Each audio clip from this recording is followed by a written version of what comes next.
নমস্কার, সঙ্গে সানন্দায় আপনাদের সকলকে স্বাগত জানাই। দীঘার জগন্নাথ মন্দিরের উদ্বোধনের সঙ্গে সঙ্গে খুলে গেল কি রাজনীতির নতুন অলিন্দ।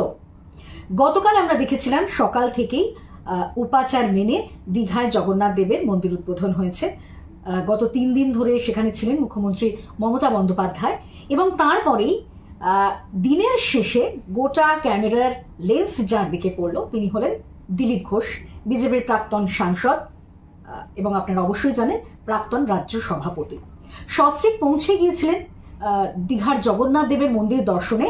খোশ মেজাজে খানিকক্ষণ গল্প করলেন মুখ্যমন্ত্রী মমতা বন্দ্যোপাধ্যায়ের সঙ্গে সোফায় বসে, একেবারে পাশাপাশি সস্ত্রীক দিলীপ ঘোষ খোশ মেজাজে গল্প সারলেন, কথা বললেন মুখ্যমন্ত্রী মমতা বন্দ্যোপাধ্যায়ের সঙ্গে।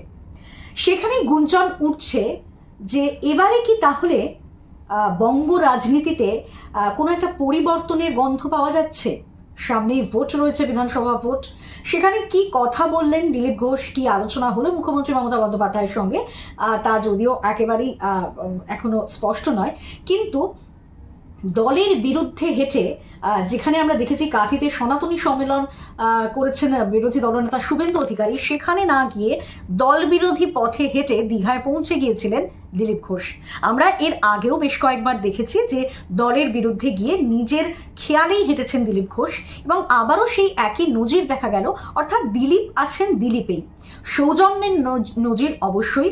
কারণ এই যে সরকারি ভাবে কিন্তু বিভিন্ন বিরোধী দলের নেতাদেরও আমন্ত্রিত করা হয়েছিল, আমন্ত্রণ জানানো হয়েছিল এই দীঘার জগন্নাথ দেবের উদ্বোধনে, কিন্তু কেউই যাননি। কিন্তু আমন্ত্রণ রক্ষা করলেন দিলীপ ঘোষ। অবশ্যই সৌজন্যের নজির, কিন্তু এই সৌজন্যের নজিরের পাশাপাশি আরও একটা প্রশ্ন কিন্তু উঠছে এবং গুঞ্জন উঠছে যে বঙ্গ রাজনীতিতে কি তাহলে ফিশ ফ্রাই রাজনীতির বদলে মন্দির রাজনীতিও উঠে আসছে।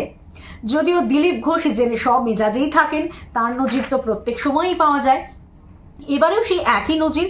এবং আজকে কিন্তু এই দীঘায় যাওয়া নিয়ে আমরা বেশ কয়েকবারই দেখেছি যে বিভিন্ন রকম সমালোচনা মন্তব্য উঠে আসছে দিলীপ ঘোষকে নিয়ে। সেখানে বিজেপি নেতা তথাগত রায় তিনি টুইট করেছেন, তিনি বলেছেন যে পিএইচডির দরকার নেই, ন্যূনতম শিক্ষার প্রয়োজন। খুব বড় ভুল হয়েছিল দিলীপ ঘোষকে উচ্চ পদে বসানোর। এরকম বেশ কয়েকটি টুইট, সমালোচনা, বিতর্ক যখন আসছে, সেই মুহূর্তে দিলীপ ঘোষ কড়া জবাব দিয়েছেন। তিনি বলেছেন যে তিনি পদ থেকে সরে যাওয়ার পরেই বিজেপির আসন সংখ্যা কমে গিয়েছে, এমনই বিস্ফোরক হয়েছেন দিলীপ ঘোষ। এরই পাশাপাশি তিনি বলেছেন যে দল বিরোধী তিনি কোনো কাজ করেননি, পদ থেকে সরে যেতেই খারাপ ফল করেছিল বিজেপির আসন সংখ্যা কমেছিল।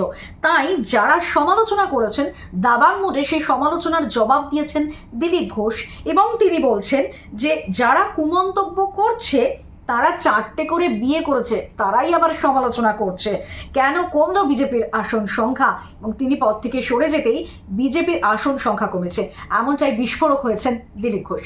আমি প্রতি মুহূর্তের আপডেট আপনাদেরকে দিতে থাকবো এবং আপনারা অবশ্যই সঙ্গে থাকুন এবং আমার চ্যানেল ভালো লাগলে অবশ্যই লাইক করুন এবং সাবস্ক্রাইব করুন।